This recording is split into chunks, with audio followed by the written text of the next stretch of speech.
কমলাসাগর বিধানসভার Gokulnagar TSR camp সংলগ্ন এলাকায় কালী মন্দিরে কালীমূর্তির হাত ভাঙার অভিযোগ।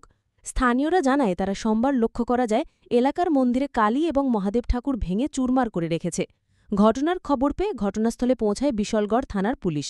পরিস্থিতি নিয়ন্ত্রণে ঘোটা এলাকায় শান্তিশৃঙ্খলা বজায় রাখার লক্ষ্যে পুলিশ প্রশাসনের কড়া নজরদারি। দেখুন বিস্তারিত।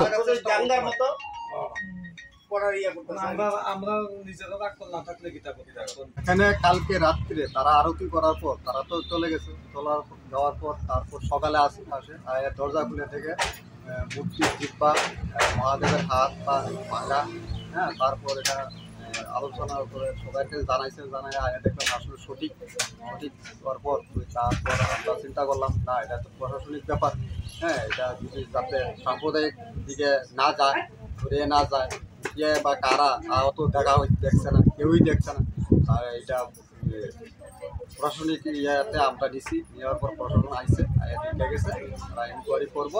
আগামীতে গোকুলনগর বাগাইমুড়া টিএসআর ক্যাম্পের